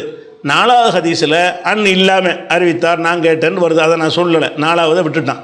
1ஐயும் 4ஐயும் விட்டுட்டேன். 5வது ஹதீஸை பாருங்கள். இப்போ 5வது ஹதீஸ் என்ன வருது என்று கேட்டால், சயீத் இப்னு ஜுபைர் சொல்கிறாரு, அனிபினி அப்பாஸின், இப்னு அப்பாஸ் வழியாக இப்னு அப்பாஸிடம் கேட்டேன் என்று அவர் சொல்லவில்லை. அனிபின் அப்பாஸின் இப்னு அப்பாஸ் வழியாகங்கிறார். அப்போ இடையில யாரை விட்டுவிட்டார்னு அர்த்தம். அதனால் இதுவும் பலவீனம். வெறுப்புரைக்காரருடைய கருத்து பிரகாரம் இந்த புகாரியுடைய 5வது ஹதீஸ்லையும் அன் போட்டு வந்து விடுகிறது அப்படின்னு வந்துடும். 6ஆம் நம்பர் ஹதீஸ் புகாரில், இந்த 10ல் 6ஆம் நம்பர் ஹதீஸ் எடுத்துக்கிட்டிங்கன்னா அதில் என்ன வருதுன்னா, யூனுஸ் அறிவிக்கிறாரு அனி ஜுஹுரி வழியாக அறிவிக்கிறாரு. இந்த அனி ஜுஹுரி வழியாக ஜுஹுரியிடம் கேட்டேன் என்று சொல்லவில்லை. அது மாதிரி மாறுமாறு என்பவர் அறிவிக்கிறாரு அனி ஜுஹுரி வழியாக ஜுஹுரிகிட்ட கேட்டேன்னு சொல்லவில்லை. அப்புறம் உபைதுல்லா அறிவிக்கிறாரு அனிபின் அப்பாஸின், இப்னு அப்பாஸ் வழியாக 3 இடத்துல அன் போட்டு வருகிறது. இந்த 3 இடத்துலையும் தனக்கு முந்தின அறிவிப்பாளர்கிட்ட நான் கேட்டேன் என்றோ எனக்கு அறிவித்தார் என்றோ வாசகம் இல்லை. அன் என்கிற வார்த்தை தான் வருகிறது. அப்போ உங்கள் கருத்து பிரகாரம் இதுக்கு விடுபட்டு இருக்கிறது என்று அர்த்தம். இவர் இது கூட தெரியாமல் அர்த்தம் செஞ்சு விட்டார்னு பேசுனீங்களே, அப்போ இதையும் போட்டு பலவீனமாக்கிறோமா? புகாரில் 10ல் எத்தனை ஆச்சு? இப்போ 10ல் 6வது ஹதீஸும் பலவீனமாக போயிடுச்சு. 6 போணுச்சுன்னா 2 தான் தேருது. 10ல் 2 தான் அன் போடாமல் வந்திருக்கிறது. 4 அன் போட்டு வந்துருச்சு. அவ்வளோதான். நான் பார்த்தீங்கன்னா 7ஆம் நம்பர் ஹதீஸ் எடுத்துக்கிட்டிங்கன்னா அதில் என்ன வருதுன்னு கேட்டால், ஷுஐப் என்பவர் அறிவிக்கிறாரு அனி ஜுஹுரி வழியாக ஜுஹுரியிடம் கேட்டேன் என்று அவர் சொல்லவில்லை. ஆனால் ஹதீஸ்களை அறிஞர்களுடைய அர்த்த பிரகாரம் கேட்டேன்னு தான் அர்த்தம். கேட்காட்டி இப்படி சொல்ல மாட்டார் அவர். அன் போட்டாலேயே கேட்டார்னு தான் அர்த்தம். அப்போ அன் என்றால் கேட்டார்னு அர்த்தம் செய்யக்கூடாது, பிஜே தப்பாக செஞ்சுட்டார்னு காட்டுறாங்களா? அப்படி அது காட்டுறதுக்கு சொல்கிறாரு. இந்த அன் என்பதற்கு சில நேரத்தில் அந்த அர்த்தம் வரும். அந்த சில நேரம் எதுன்னு விளங்காமல் அறகுறையாக நினைஞ்சிருக்காரு. இந்த ஹதீஸை அன்னை பற்றி அனாவை பற்றி அறகுறையாக கொஞ்சம் படிச்சிருக்காரு. அதை பற்றி முஸ்லீம் இமாமே அவருடைய சரத்தில் சொல்லுவார். அதை நான் எடுத்து காட்டுறேன். அது இருக்கட்டும். அப்போ 7வது ஹதீஸும் போக்கு பலவீனமான ஹதீஸ். இவருடைய வாதப்படி, நம்ம வாதப்படி இல்லை, இவருடைய வாதப்படி அன் போட்டு வந்த காரணத்தினால் அறிவிப்பாளர் விடுபட்டிருக்கிறார்கள் அப்படின்னு வரும். அப்புறம் 7க்கு அப்புறம் 8ஆம் நம்பர் ஹதீஸ் எடுத்துக்கிட்டிங்கன்னா அதில் ஹந்தலாங்கிறவர் அறிவிக்கிறாரு அன் இக்ரிமா வழியாக அன் இக்ரிமான்னு வருது. எப்படி வரல? அகுபரனா இக்ரிமா என்று வரல, அல்ல ஹத்தசனா இக்ரிமா என்று வரல, சமயத்து இக்ரிமா என்று வரல. வேறு எப்படி வருது? அன் இக்ரிமா. அப்போ அவர் என்ன செய்கிறாருன்னு கேட்டால் அன் இப்னு உமர் வழியாகங்கிறார். அப்போ இதுக்கு என்ன அர்த்தம்? இப்னு உமர்கிட்ட இக்ரிமா கேட்டார், இக்ரிமாவிடத்தில் அபூ சுஃபியான் ஹல்லலா கேட்டார்னு அர்த்தமா? இல்லை இந்த 2 இடத்துலையும் அறிவிப்பாளர்கள் விடுபட்டு இருக்கிறார்கள், அதனால் முன்கத்தி ஆகிவிட்டது, அதனால் பலவீனமாகிவிட்டது, 8ஆம் நம்பரையும் பலவீனமாக்கிறோமா? வெறுப்புரையாளர் இதுக்கெல்லாம் பதில் சொல்லணும். இதே மாதிரி 1-2க்கு தேடி பிடிச்சி சொல்லக்கூடாது, மொத்தமாக பட்டியல் போட்டு சொல்லணும். அடுத்து 9ஆம் நம்பர் ஹதீஸை எடுத்துக்கிட்டிங்கன்னு சொன்னால் அதில் எப்படி வருதுன்னு கேட்டால், சுலைமான் பிலால் சொல்கிறாரு அன் அப்துல்லா இப்னு தீனார். அன் தான் வருது. அப்துல்லா இப்னு தீனாருக்கு முன்னாடி அன் என்கிற வார்த்தை வருது. அவர் என்ன செய்கிறாருன்னா அன் அபி சாலிஹின், அபு சாலிஹ் வழியாக, அபு சாலிகிட்ட கேட்டான்னு சொல்லலை, அபு சாலிஹ் வழியாகங்கிறார். அவர் என்ன பண்ணுறார்? அபு சாலிஹ்னா அன் அபி ஹுரைராங்கிறார். 3 இடத்துல அபு ஹுரைரா வழியாக அபு சாலிஹ் வழியாக அப்துல்லா இப்னு தீனார்னா என்ன அர்த்தம்னா, அபு ஹுரைரா சொன்னது அபு சாலிஹ் கேட்டார், அபு சாலிஹ் சொன்னது அப்துல்லா இப்னு கேட்டார், அப்படி தான் அறிவித்தார். அதனால அது சரியான ஹதீஸுங்கிறோம். புகாரில் வரக்கூடியது அன் என்று போட்டு இருந்தாலும் புகாரி சந்தித்த ஆள்களுக்குத்தான் தன்னுடைய அறிவிப்புல இடம் கொடுத்துருக்கிறார். 2 பேர் சந்திக்கலைன்னா அவங்க அறிவிக்கிற ஹதீஸை கொண்டே வரமாட்டார். அப்படிங்கிறதுனால இங்கே கேட்டார்னு அர்த்தம். இது 9வது ஹதீஸும் ஆகிப்போச்சா? 10வது ஹதீஸ் எடுத்துக்கிட்டிங்கன்னா என்ன வருதுன்னு கேட்டால், ஷோபா அறிவிக்கிறாரு அன் Abdullah ibn Abi Safar, Abdullah ibn Abi Safar சொன்னதாகவும் இஸ்மாயில் இப்னு அபி ஹாலித் சொன்னதாகவும் அறிவிக்கிறாரு. 2க்கும் சேர்த்து அன் தான் வருகிறது. இந்த 2 பேர்ட்டையும் அவர் கேட்கலை. அந்த 2 பேரும் அனி ஷாபி வழியாக அறிவித்தார்னு வருது. ஷாபிகிட்ட கேட்டோண்டு வரவில்லை. அந்த ஷாபி அன் அப்துல்லா இப்னு அம்ருங்கிறாரு. அப்துல்லா இப்னு அம்ருகிட்ட கேட்டோன்னு சொல்லலை. அவர் அனின் நபிங்கிறாரு, நபி வழியாகங்கிறார். நபிகிட்ட கேட்டேன்னு சொல்லலை, அங்கே அடிபட்டு போயிடுது. அப்போ நபி வழியாக என்று வந்ததனால் இவர் நபி இடத்துல கேட்கவில்லை. அப்துல்லா இப்னு அம்ருக்கு அன் வந்த காரணத்தினால் அவரிடமிருந்து ஷாபி கேட்கவில்லை.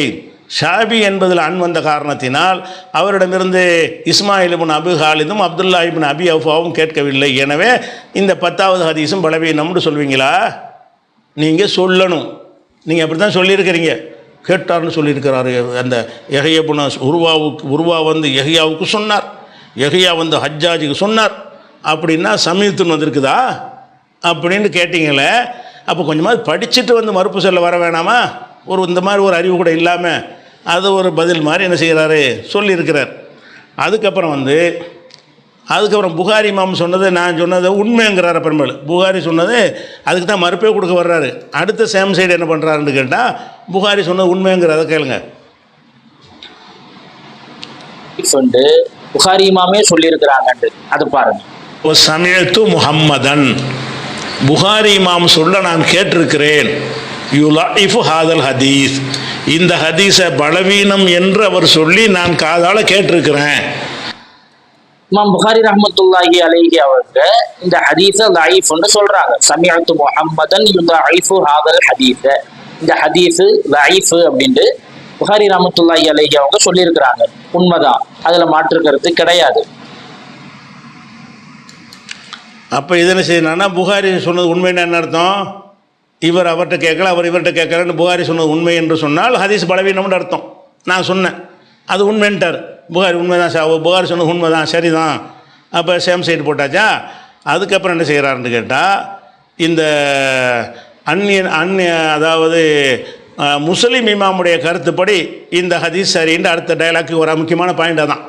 அதாவது புகாரி இமாமுடைய கருத்து பிரகாரம் அது வந்து இவர் வழியாக அவர் வழியாக வருதில்லை, அந்த விஷயத்தில் அவருடைய கருத்து பிரகாரம் அது சரியில்லை. முஸ்லீம் இமாமுடைய கருத்து பிரகாரம் அது சரியான ஹதீஸு அப்படின்னு விளக்குறார். அது எதனால் இந்த பிரச்சனை வருதுன்னு கேட்டால், ஒரு ஹதீஸு சரியானது என்பதை தீர்மானிப்பதற்கு புகாரி இமாம் ஒரு கண்டிஷன் வச்சுருக்கிறார், முஸ்லீம் இமாம் ஒரு கண்டிஷன் வச்சுருக்கிறார். பல கண்டிஷன்கள் ரெண்டு பேரும் ஒத்த கருத்தில் இருக்கிறார்கள். ஒரே ஒரு கண்டிஷன் விஷயத்தில் புகாரி ஒரு விதமாக சொல்லுகிறாரு, முஸ்லீம் வந்து வேறு விதமாக சொல்கிறார். எப்படி சொல்கிறாருன்னு கேட்டால், இப்போ இஸ்மாயில் வந்து இப்ராஹிம் வழியாகன்னு அறிவிக்கிறார். இஸ்மாயில் இப்ராஹிம்னு வருதுன்னு வைங்க. அப்போ என்ன செய்வார்னா, முஸ்லீம் என்ன சொல்கிறாருன்னு கேட்டால், இஸ்மாயில் வந்து இப்ராஹிம் வழியாகன்னு வந்துருச்சுல, இஸ்மாயில் நல்ல ஆள் தானே, அதை முதல் ஆய்வு செஞ்சிருவோம்ல, நல்ல ஆள் முடிவு பண்ணால் தானே அது பேசிக்க வரேன். ஆள் பலவீனம் வந்து அதை வச்சு தள்ளிடுவோமே. இஸ்மாயில் நல்ல ஆள், இப்ராஹிம் நல்ல ஆள்னு வச்சுக்கிடுவோம். அப்படி வச்சுக்கிட்டால் தான் இந்த அடுத்த டாபிக் போக முடியும். அவங்க சரியில்லைன்னா அதை கொண்டு ஹதீஸ் தள்ளுபடி ஆயிரும். அப்போ இஸ்மாயில் வந்து இப்ராஹிம் வழியாகன்னு வருது, நேரு கேட்டுன்னு வரல. இப்ராஹிமும் இஸ்மாயில்னு வருது. இப்ராஹிம் வந்து இஸ்மாயில்கிட்ட கேட்டார், இஸ்மாயில் வழியாகன்னு வருகிறது. இப்படி வந்தால் புகாரி என்ன சொல்லுவார்னு கேட்டால், இப்படி வழியான் வந்துச்சின்னு சொன்னால் நான் தேடுவேன், இவர் அவரை சந்தித்திருக்கிறாரா, எங்கேயாவது அந்த குறிப்பு கிடைக்குதான்னு பார்ப்பேன். இந்த வார்த்தைகள் கிடைக்காவிட்டாலும் நான் என்ன செய்வேன், தேடி பார்ப்பேன். தேடி பார்த்து இவர் அவரை சந்தித்து இருக்கிறார் என்பதை வேறு வேறு ஆதாரங்கள் வழியாக எனக்கு உறுதியானால்தான் இந்த அறிவிப்பாளர் தொடரை நான் ஏற்றுக்கொள்வேன். அப்போ தான் சரியாகும் அப்படிங்கிறார். அப்போ புகாரியுடைய கருத்து பிரகாரம் இவர் வழியாக இவர் என்று வந்தால் உடனே ஏற்றுக்கிற மாட்டார். இவர் வழியாக அவர்னு சொல்கிறீங்க, ரெண்டு பேர் நல்ல ஆட்க தான், ஆனாலும் வந்து இவர் அவரை சந்திச்சிருக்கிறாரா, கேட்டிருக்கிறாரா அப்படின்னு சந்திச்சிருக்கிறாரா கேட்டிருக்கிறாராங்கிறார். அப்போ இவர் இஸ்மாயில் இப்ராஹிமை சந்தித்ததற்கு ஆதாரம் கிடைத்தால்தான், அல்லது செவியுற்றதற்கு ஆதாரம் கிடைத்தால்தான் இப்படி வரக்கூடிய அந்த ஹதீஸ் வந்து புகாரிடத்தில் சஹீஹானதாக இருக்கும். அவருடைய கண்டிஷன். முஸ்லீம் என்ன பண்ணுறாருன்னு கேட்டால், சந்திச்சிருக்கிற விஷயம் ஷரத்து கிடையாது. இஸ்மாயில் வந்து 2010 வாழ்ந்தார், இப்போ மூத்தா போனார். இப்ராஹிம் வந்து 2012 மூத்தா போனார். பல வருடங்கள் அவங்க ஒரு காலத்தில் வாழ்ந்திருக்காங்கல்ல. இவருடைய மரணத்திற்கும் அவருடைய மரணத்துக்கும் பெரிய இடைவெளி இருந்துச்சுன்னு சொன்னால் ஒரு காலத்தில் வாழலைன்னு அர்த்தம். நான் வந்து 2000 இஸ்மாயில் மூத்தா போயிட்டார். 2900 வந்துக்கிட்டு 2100 150 வந்து இன்னொருத்தர் மூத்தா போயிட்டார்னு வருதுன்னு வைங்க. அப்படி அன்போட்டு வந்துச்சுன்னு சொன்னால் இவங்களுக்கு மத்தியில் என்ன இல்லை, காலத்தில் ஒரு காலத்தில் வாழவில்லை. அதே நேரத்தில் வந்து ஒருத்தர் 2000 உள்ளவர் வந்து 2050 உள்ளவர் வழியாக அறிவிக்கிறார். அப்படி வந்தால் 2000 இறந்தவர் 2050 உள்ளவரும் சந்திச்சிருக்கலாமே, சந்திச்சிருக்க வாய்ப்பு இருக்குது, சமகாலத்தில் வாழ்ந்துருக்கிறாங்கல்ல. அப்போ முஸ்லீம் என்ன பண்ணுறாருன்னு கேட்டால், இவர் அவரை சந்திச்சாரெல்லாம் தேட தேவை கிடையாது. இவருடைய காலமும் அவருடைய காலமும் ஒரே காலமாக இருந்துச்சா, சந்திக்க வாய்ப்பு இருந்தால் போதும் அப்படின்னா அந்த ஹதீஸ் அவர் சரின்றுவார். முஸ்லீமுக்கும் புகாரிக்கும் உள்ள வித்தியாசம் என்னன்னு கேட்டால், அன்போட்டு வந்துச்சுன்னு சொன்னால் அதனால் புகாரி தள்ள மாட்டார், அதை வச்சுக்கிடுவார். வச்சுட்டு என்ன செய்வார்னா, இவர் அவரை சந்திச்சிருக்கிறாரான்னு வேறு வேறு குறிப்புகள்லாம் தேடி பார்த்துட்டு இவர் சந்திச்சிருக்காரு, கேட்டிருக்கிறாரு, பார்த்துருக்கிறாரு, இவர் அந்த ஊருக்கு போனார், இவர் இந்த ஊருக்கு வந்தார், அந்த பாப்பா சந்திச்சுக்கிட்டாங்கன்னு என்னமாவது ஒரு குறிப்பு கிடைக்கும். அப்படி கிடைச்சிச்சின்னா சஹிம்பார். அப்படி கிடைக்கலன்னா அவர் சஹி இல்லைம்பார், முஸ்லீம் சஹிஹிம்பார். ஏன் சஹிங்கிறாரு? இந்த ரெண்டு பேரும் சந்தித்ததுக்கு ஆதாரம் இல்லாவிட்டாலும் செவியுற்றதற்கு ஆதாரம் இல்லாவிட்டாலும் ஒரு காலத்தில் வாழ்ந்திருக்கிறார்கள், அது எனக்கு போதுங்கிறார். போதும்னு சொல்வதோடு மட்டும் இல்லாமல் கடுமையாக புகாரி இமாமை வந்து அந்த ஷர்த்தை வாங்குன்னு வாங்கி முஸ்லீமுடைய முன்னுரையில் போட்டு என்ன செய்கிறாரு, புகாரி பேரைத்தான் சொல்லலையே தவிர கடுமையாக தாக்குறார். முஸ்லீம் இமாம் வந்து இப்படி ஒரு கண்டிஷன் போடுறாரு, இது சரியான கண்டிஷனாக, இதுக்கு ஆதாரம் இருக்குதா அப்படின்னு நிறைய கேட்குறார். அது தனியாக, அந்த விஷயத்துக்கு நம்ம போக வேணாம். நமக்கு தேவையானது என்னென்னு கேட்டால், புகாரி இடத்துல ஒரு ஹதீஸ் இந்த அன்போட்டு வரக்கூடியது சஹிஹா என்பதற்கும் முஸ்லீம் இடத்துல உள்ளதற்கும் வித்தியாசம் இருக்குது. முஸ்லீமும் அன்போட்டால் ஏற்றுக்குருவார். எப்போ ஏற்றுக்குருவார்? அவங்க காலத்தால் ஒன்றுபட்டவர்களாக இருக்கணும். காலத்தால் ஒன்றுபடாமல் அன்போட்டாங்கன்னு சொன்னால் அது முஸ்லீம்கிட்டையும் ஏற்றுக்கொள்ளப்படாது. அதாவது 2000 உள்ள ஒருத்தர் 2150 உள்ளவர்கிட்டேருந்து கேட்டதாக, அல்லது 150 உள்ள ஒருத்தர் 2000 மரணித்தவர்கிட்ட கேட்டதாக அவர் வழியாக அறிவித்ததாக வந்தால் முஸ்லீம் என்ன பார்க்குறாருன்னா, ஒரு காலம் வராத, அவருக்கு பிறகு 150 வருஷத்துக்கு பிறகு இவர் இறந்துருக்கிறாரு, அவ்வளோ வயசில் வாழ்ந்திருக்க மாட்டாங்களே, அப்போ சமகாலத்தில் வாழலைங்கிறதுனால அவரும் அதை பலவீனன்றார். அது புகாரிட்டையும் பலவீனம், முஸ்லீம்கிட்டையும் பலவீனம். ஏன்னு கேட்டால் ஒரு காலத்தில் வாழவில்லை. ஆனால் புகாரி என்ன செய்வார்னா, வாழ்ந்தது மட்டும் பத்தாது. இவர் மக்கா, அவர் மதீனா, அவர் மக்காவிலேருந்து மதீனாவுக்கு வந்ததை நீ நிரூபிக்கணும், அல்லது மதீனாவிலேருந்து இவர் மக்காவுக்கு போனதையாவது நிரூபிக்கணும், அல்லது ஏதாவது பிரயாணத்தில் 2 பேரும் சந்தித்தார்கள்னாவது நீ என்ன செய்யணும், நிரூபிக்கணும். அந்த மாதிரி நிரூபித்தால் மட்டும்தான் அந்த ஹதீஸை வந்து நான் ஏற்றுக்கிறேன், சஹி என்று சொல்லுவேன்னு அவர் சொல்கிறார். இந்த ஒரு அடிப்படையை என்ன செய்யுங்க மனசில் வச்சுக்கிறங்க. வச்சுக்கிட்டு என்ன செய்யுங்கன்னு கேட்டால், இப்போ இவர் இப்போ டைலாக் வர்றார். என்ன வர்றாரு? முஸ்லீமுடைய இமாமுடைய கருத்து பிரகாரம் அந்த சரிங்கிறார்ல, அவர் என்ன சொல்கிறான்னு போது கேளுங்க, அப்புறம் வழக்கம் சொல்கிறான். இதுக்கு தான் ரிவாயத் அன்ஹு சொல்றது.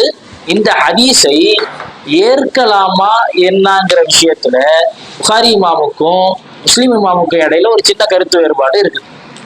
ரிவாயத் அன்ஹுவை ஏற்பதற்கு புகாரி ரஹ்மத்துல்லாஹி அலைஹி அவங்க ஒரு நிபந்தனை வைக்கிறாங்க. என்னன்னா, இவங்க யார்கிட்ட அறிவிக்கிறாங்களோ, அறிவிப்பதா சொல்றாங்களோ, அவருக்கும் இவருக்குமான இடையில் சந்திப்பு ஒரு தடவையாவது ஏற்பட்டிருக்கணும் அப்படிங்கிறது இமாம் புகாரி இமாமுடைய நிபந்தனை.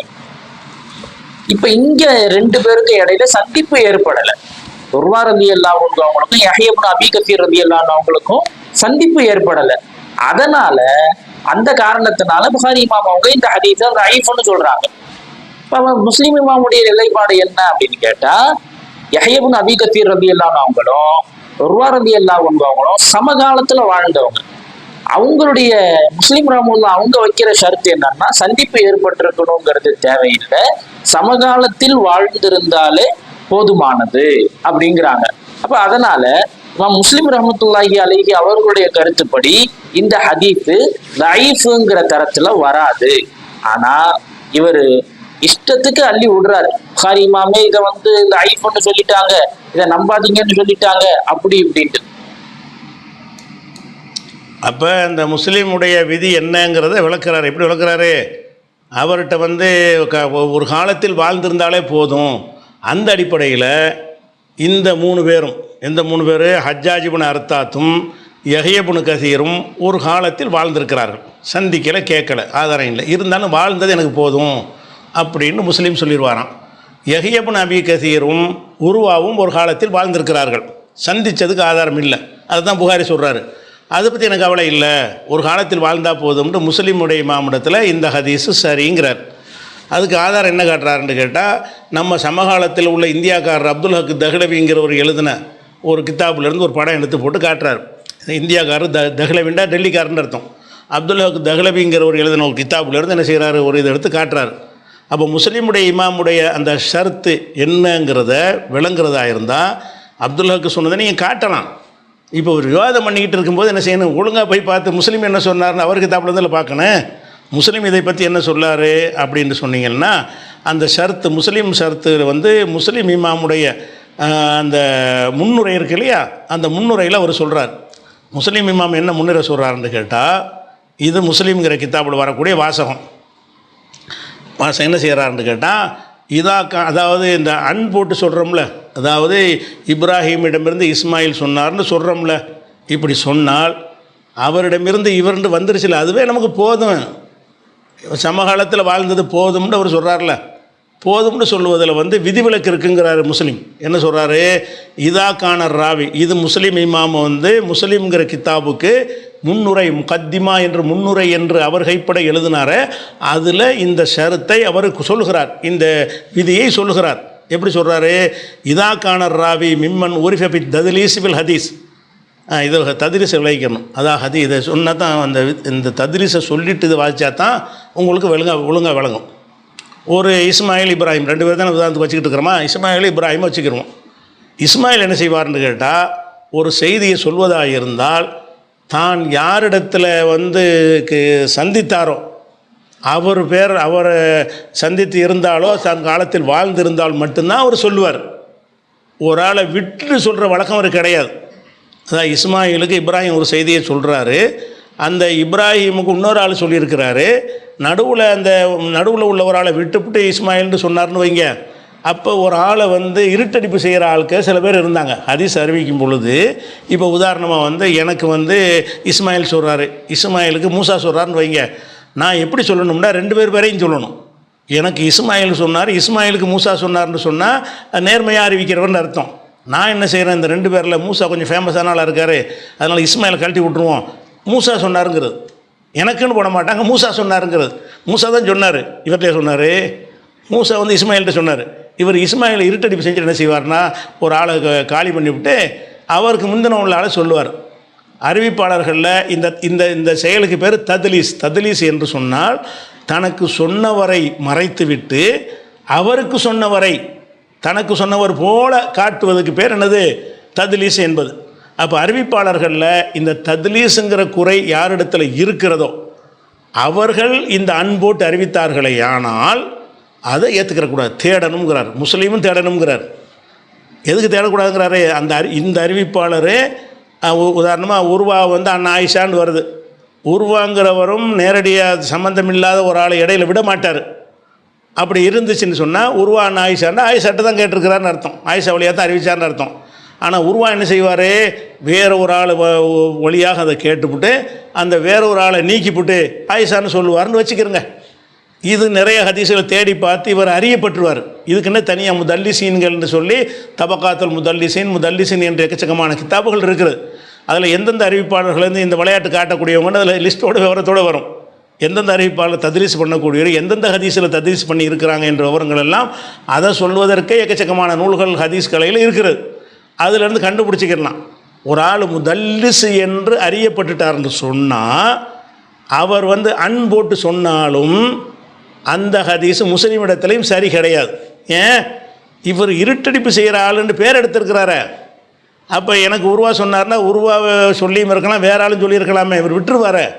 இடையில் ஒரு ஆளை விட்டுட்டு அறிவிக்கிறவர் என்று அறியப்பட்டு இருப்பாரையானால் அதுக்கு இந்த முஸ்லீமுடைய ஷரத்து பொருந்தாதுன்னு யார் சொல்கிறா, முஸ்லீம் சொல்கிறார். எப்படி சொல்கிறாரு, இதாக்கான ராவி மிம்மன் உரிஃபி தத்லீஸில் ஹதீஸில் வந்து தத்லீஸ் செய்யக்கூடியவர் என்று அறியப்பட்டவராக இருந்தால், ஓ ஷுஹிரபிஹி அப்படி பிரபலியமானவராக இருந்தால், ஃபஹீனைதின் அந்த நேரத்தில் எபுஹசுன ஆராய்ச்சி செய்யலாம், அன் சமாயிஹி ஃபி ரிவாயத்திஹி அவர் அறிவித்ததை செவியுற்று இருக்கிறாரா, இவர்கிட்ட அவர் கேட்டாரா என்று அப்போ தான் தேடலாம்.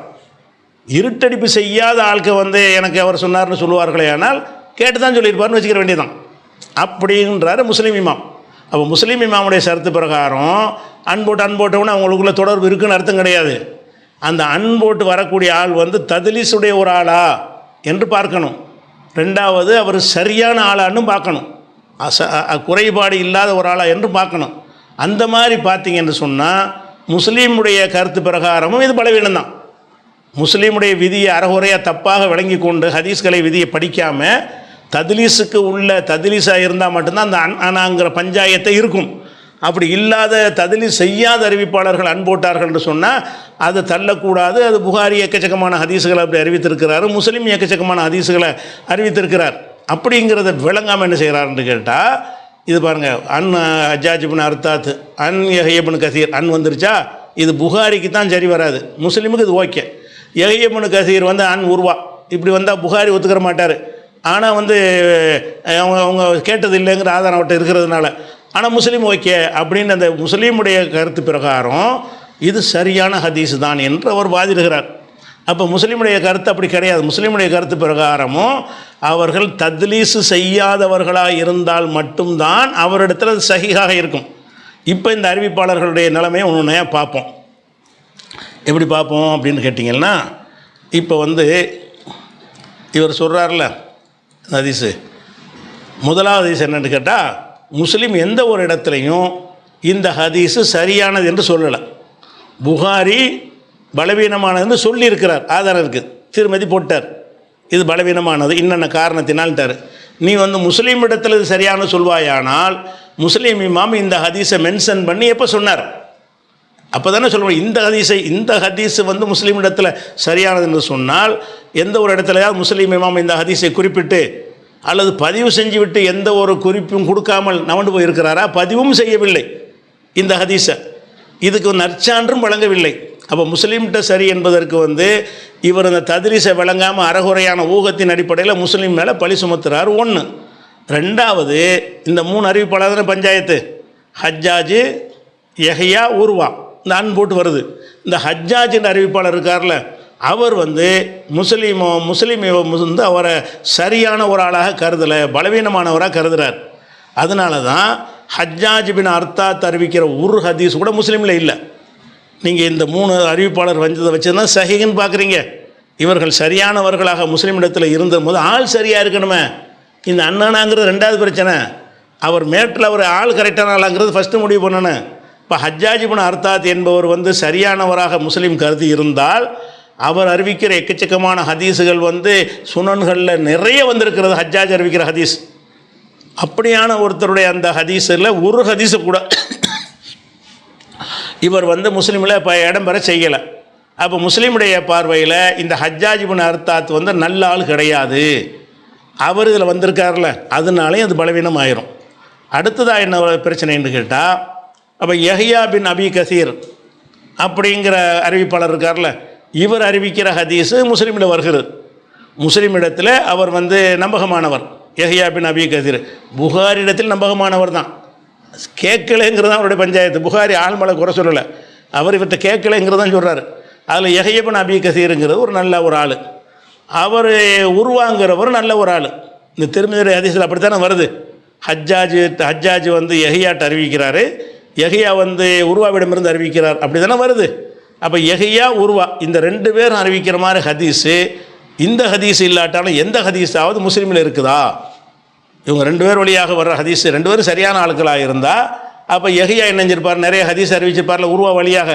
அப்படி அறிவித்த ஏதாச்சும் ஹதீஸுகள் முஸ்லீமில் இருக்குதான்னு நீங்கள் பார்த்தீங்கன்னா இருக்குது. 2 ஹதீஸ் வந்திருக்கிறது.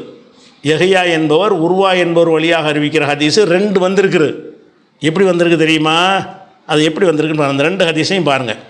ஒரு ஹதீஸ் அதாவது நம்பர் தமிழில் போட்டதில் என்ன நம்பர் தெரியல, கம்ப்யூட்டரில் உள்ள சாஃப்ட்வேர் நம்பர் பிரகாரம் 1106வது ஹதீஸ்.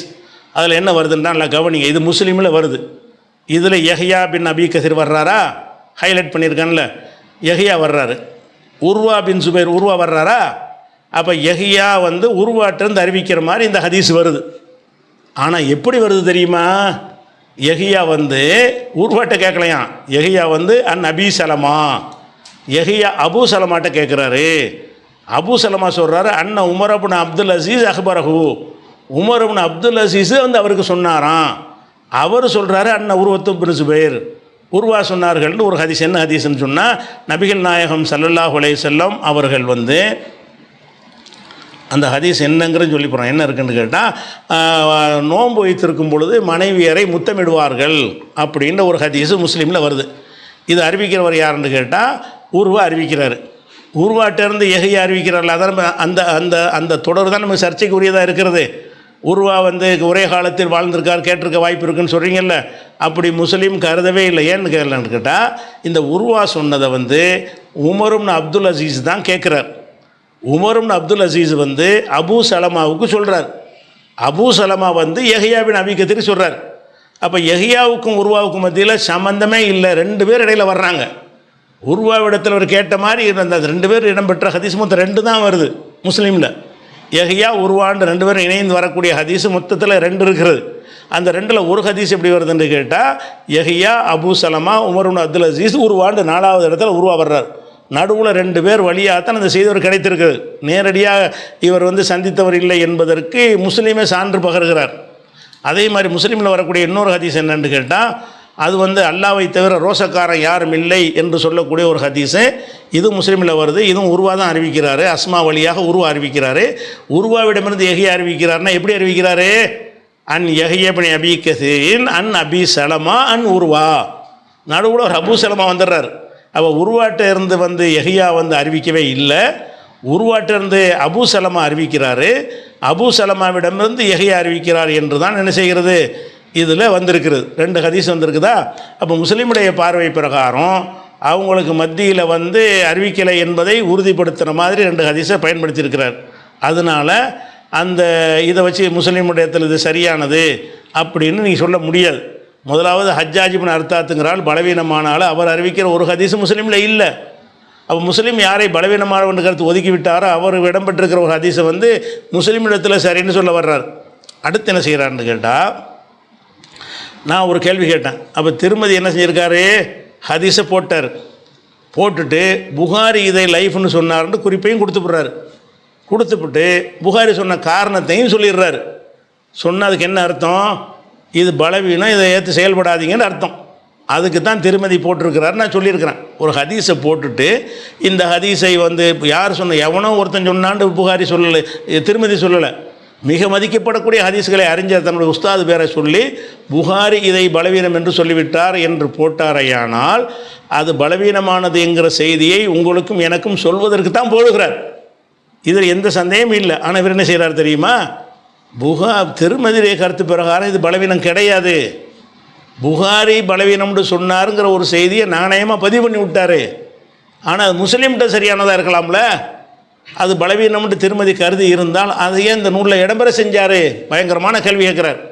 முஸ்லீமுடைய பார்வையில் இது பலவீனமாக இருக்கும் என்று சொன்னால் இந்த ஹதீஸை வந்து முஸ்லீமை வந்து திருமதி பதிவு செய்யாமல் இருந்திருப்பார்ல பலவீனம்னு கேட்டால். இந்த புகாரி பலவீனம்னு சொல்லிட்டாரு, 3 பேருக்கு தொடர்பு கிடையாதுன்னு சொல்லிவிட்டார். அப்போ என்னத்துக்கு இந்த ஹதீஸை பதிவு பண்ணு அழிச்சிடலாம்ல? அவர் அழிக்காமல் வச்சுருக்கிறாரு. அப்போ அவர் வந்து புகாரி சொன்னது ஏற்றுக்கலன்னு அர்த்தமா? புகாரி பலவீனம்னு சொன்னாலும் அது நான் ஏற்றுக்க முடியாது, அதனால பதிவு பண்ணிட்டாரு அப்படின்னு ஒரு வாதத்தை வைக்கிறார். வாதத்தை கேட்டுட்டு வாங்க, அதுக்கு பதிலை പറഞ്ഞു சொல்கிறேன். இமாம் திர்மிதி ரஹ்மத்துல்லாஹி அலைஹி அவங்க இந்த ஹதீஸை பதிவு செஞ்சுட்டு தன்னுடைய உஸ்தாத் புகாரி இமாம்கிட்ட போய் சொன்னாங்களாமா, வாசித்து காட்டினாங்களாம், படித்து காட்டினாங்களா, இதை சொல்கிறாரு பாருங்க. செய்கிறாருன்னு கேட்டால் அவருக்கு டவுட்டு வருது. எதாக இருந்தாலும் உஸ்தாதிட்ட கேட்டுக்குருவார். புகாரி என்ன செய்கிறார்? இப்படி ஒரு ஹதீஸை நான் பதிவு பண்ணி வச்சுருக்கிறேன், எனக்கு கிடைச்சிருக்கிறது, இந்த சனதையெல்லாம் வாசி அவர் சொல்லுவார். என்னங்க இப்படி வாசிக்கிறீங்க? சனதை உருவாட்டிருந்து யஹ்யான்னு வாசிக்கிறீங்க, உருவாட்டிருந்து யஹ்யா எங்கே கேட்டாருங்கிறாரு. யஹ்யாட்டிருந்து ஹஜ்ஜாஜின்னு போட்டிருக்கிறீங்க, யஹ்யாட்டிருந்து ஹஜ்ஜாஜ் கேட்கல, உங்களுக்கு ராங்கா சொல்லியிருக்கிறாங்க, உங்களுக்கு தப்பாக யாரோ சொல்லிவிட்டாங்க அப்படின்னு சொல்லி மாணவரை புகாரி இமாம் திருத்துறார். திருத்தினதை அக்செப்ட் பண்ணிக்கிட்டு தன் நூலில் அது போட்டுறார். நான் பதிவு பண்ணிவிட்டேன், இது சரின்னு நினைக்காதீங்க, இது தவறான செய்திங்கிறார். இமாம் புகாரி ரஹ்மத்துல்லாஹி அலைஹி அவங்க சொன்னாங்களாம், உங்கள்கிட்ட யாரோ தப்பா சொல்லியிருக்கிறாங்க, உங்களுக்கு யாரோ செய்தியை தப்பா சொல்லியிருக்கிறாங்க.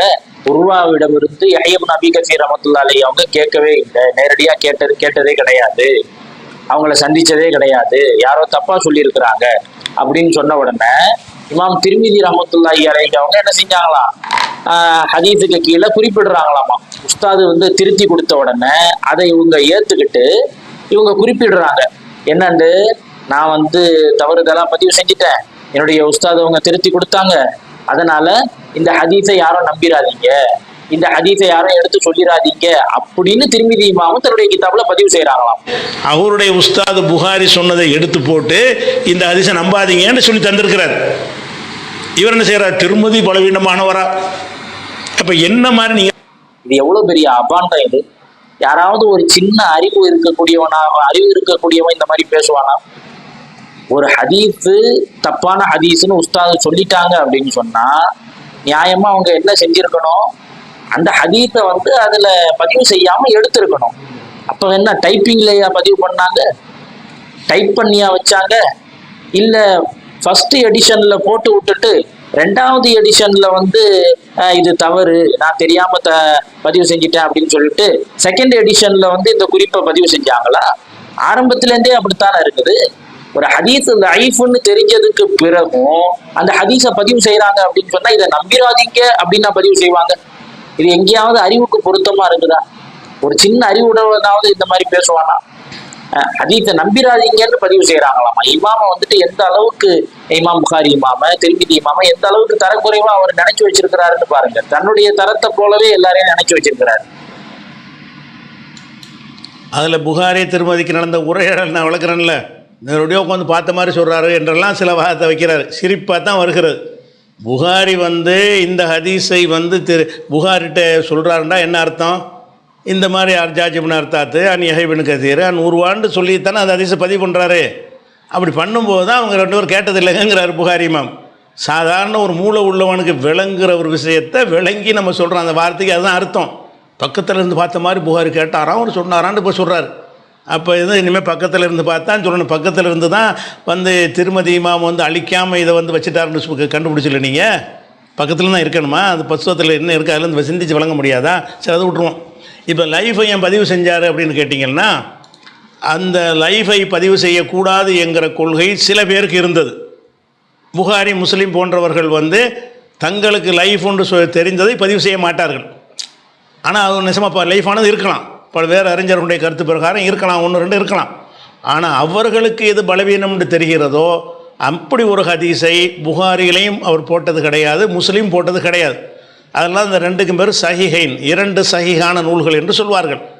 மற்ற ஹதீஸ் நூல்கள்லாம் எடுத்துக்கிட்டீங்க என்று சொன்னால் திருமதி, நசை, இப்னு மாஜா, அஹ்மத் எதை எடுத்துக்கொண்டாலும் சரி, அவங்க பதிவு செய்கிறது சரியானதையும் பதிவு செய்வார்கள், தவறானதையும் பதிவு செய்வார்கள்.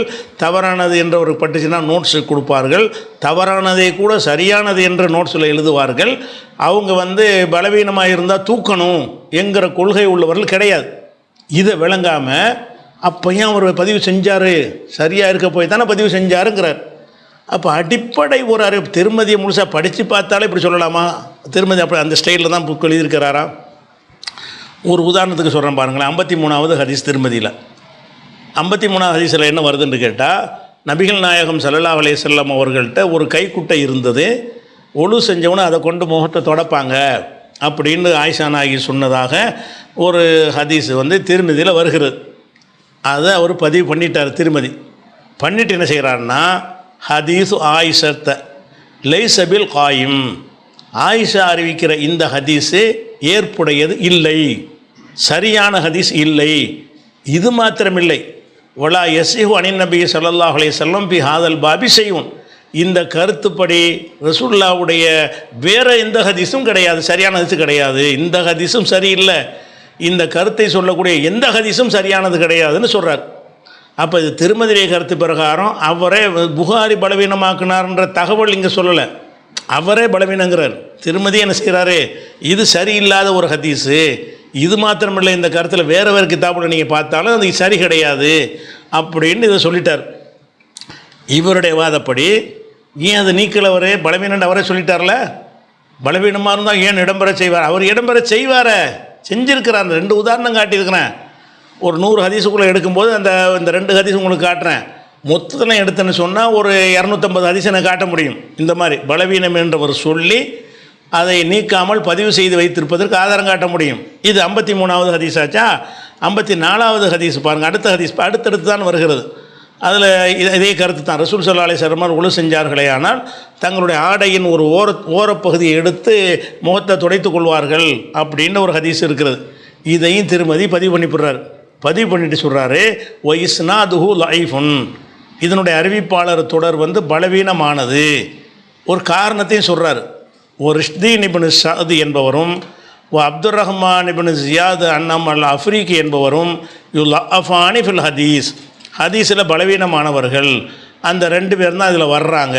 2 பேர் தான் இந்த ரிஷ்தீன் இப்னு ஸஅத்னு வர்றார்ல திருமதி அறிவிப்பில், இந்த ஒரு ஆளும் அவருக்கு அடுத்து வரக்கூடிய இந்த ஒரு ஆளும் பலவீனமானவர்கள்னு சொல்லி அவர் கித்தாப்பில் போட்ட அறிவிப்பாளர்களை சுட்டி காட்டி இந்த 2 பேரும் போக்கு, அதனால் ஹதீஸும் போக்கு அப்படின்னு 54வது ஹதீஸை சொல்கிறார்.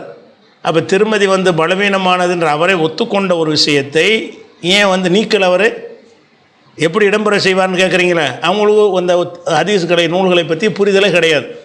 ஒரு ஹதீஸ்லையும் அந்த ஹதீஸ் நூலாசிரியர் என்ன ஸ்டைலை கடைப்பிடித்திருக்கிறார் என்று அந்த வாசிப்பு திறன் ஜாஸ்தியார். நீங்கள் எங்கே இந்த உங்களுக்கு தான் மௌலது கித்தாப்பு இதை படிக்கிறது டைம் சரியாக இருக்குதா? ஹதீஸ் நூல்கள் ஆதிலேருந்து கடைசி வரைக்கும் 4 தடவை படித்தோம்னு சொன்னால் ஒவ்வொரு ஹதீஸ் கடை இமாம்களுடைய ஸ்டைல் நமக்கு விளங்கி போயிடும். அப்படி படிக்க நடமில்லாட்டால் கூட அவங்களுடைய ஸ்டைல்களை விளங்கி அவங்களுடைய மன்ஹஜ்களை விளங்கி எழுதக்கூடிய பல நூல்கள் இருக்கிற அதை வாசித்தா கூட விளங்கி போயிடும். திருமதியுடைய மன்ஹஜ் என்ன, அவர் மசலுக்கு என்ன, எல்லாமே தெரிஞ்சு போயிடும். அப்போ பலவீனமான ஹதீஸு இடம்பெறதை வச்சு அது பலவீனம் இல்லைன்னு முடிவெடுக்க முடியாது. பலவீனம்ங்கிறது புகாரியை கொண்டு உறுதி பண்ணியாச்சு. முஸ்லீமுடைய கருத்து பிரகாரம் ஹஜ்ஜாஜ் இப்னு அர்தாத்து பலவீனமானவர், அவருடைய ஒரு ஹதீஸு முஸ்லீமில் இல்லை. முஸ்லீமுடைய கருத்து பிரகாரம் யஹ்யா வந்து உருவாவிடத்தில் கேட்டதாக ஒரு செய்தியும் அவர்கிட்ட கிடையாது. 2 ஹதீஸ் இருக்குது. ஒரு ஆளுடைய வாசித்தா துணையை கொண்டு தான் அந்த ஹதீஸை கேட்டிருக்கிறாரு. அதனால் இந்த ஹதீஸையும் முஸ்லீம் சரி என்று சொல்லவே மாட்டார். அப்படிங்கிறத நான் விளங்காமல் அது முஸ்லீமில் சரியானது தானே அப்படின்னு இன்னொன்று கேட்குறேன். இதுதான் உன்னுடைய வாதமாக இருந்தால் இதையே அந்த அடையாரிமாக வாதமாக வைக்க வேண்டியதானே? திருமதியில் அப்படி இருக்கிறது. ஆனால் திருமதி சொன்ன நம்ம ஏற்றுக்கிற தேவையில்லை. அவர் பலவீனமானதையும் கூட என்ன செய்வார், பலவீனமாக இருந்தால் பதிவு செய்ய மாட்டார் அப்படின்லாம் எடுத்து வச்சுருந்தேன்னு சொன்னால் அதுக்கு நான் வண்டியாக எடுத்து அதுக்காவது பதில் சொல்லிட்டு போயிருப்பேன். ஆக இந்த பதில் என்கிற பெயரில் வந்து உளறி இருக்கிறார்கள் என்பது தான் இதிலிருந்து நம்ம அறிந்து கொள்ள வேண்டிய ஒரு விஷயம். ஒரு புரிதலும் கிடையாது. அது போக மீதி உள்ளதுக்கு பதில் எங்கே? குரானில் இருப்பதாக அவர் இட்டு கட்டினாரோ அதுக்கு என்ன பதில்? இன்னும் பல ஹதீஸுகள் வரிசையாக சொன்னார், அதில் பொய்யர்கள்லாம் வர்றாங்களே, அந்த ஹதீஸை பற்றி உங்களுடைய நான் சொன்னதற்கு உங்களுடைய ரிப்ளை எங்கே? இது மட்டும்தான் நான் சொன்னேன்னா? அப்போ அதுக்கு பதிலாக காணாம். புர்தா வந்து ரசூல் அங்கீகரித்தாங்கன்னு புழுகுனார, அதுக்கு நான் விரிந்த ஒரு மறுப்பு கொடுத்தனே, அதுக்கு எங்கே பதில்? ஹஸ்ஸான் இப்னு சாபித்தை பற்றி சொன்னார, இப்போ ஒரு ரசூல்லா பார்த்து ஒரு கவிதை படித்தார்னு இட்டுக்கட்டி நபியின் இட்டுக்கட்டி பொய் சொன்னார என்று ஆதாரத்தோட அந்த கவிதை எப்போ புனையப்பட்டது, எந்த காலத்தில் அந்த கவிதை நடைமுறைக்கு வந்தது, முதல் நூற்றாண்டில் இருந்துச்சா, 2ஆம் நூற்றாண்டில் ரசூல்லா காலத்துக்கு 2ஆம் நூற்றாண்டில் இருந்துச்சா, இல்லாதவனை இட்டு கட்டிக்கிட்டு ஹஸ்ஸான் இப்னு சாபித் வந்து ரசூல்லா பார்த்து புகழ்ந்தார், உங்களை எந்த ஒரு பெண்ணும் உங்களை போன்ற ஒருவரை பெற்றது இல்லைன்னு சொல்லி ஒரு பாட்டில் படித்து சொன்னார். இது புழுகு மூட்டைன்னு சொன்னார். அதுக்கும் பதில் சொல்லுங்கள். அப்போ கேட்குற எல்லாத்துக்கும் பதில் சொல்லுங்கள். புகாரியில் ஒரு 10 ஹதீஸை போட்டு 8 ஹதீஸ் ஆனால் வருதுன்னு சொல்கிறேனே, அதெல்லாம் லைஃபான ஹதீஸை ஆள் விடுபட்டுருக்குன்னு சொல்லுங்கள். எல்லாத்துக்கும் பதில் சொல்லுங்கள். பதில் சொல்ல வர்ற அந்த அம்புட்டுக்கும் பதிலோடு வாங்க. சரியா? ஏதோ அரைகுறையாக 1 2 தெரிஞ்சுக்கிட்டு வரக்கூடாது.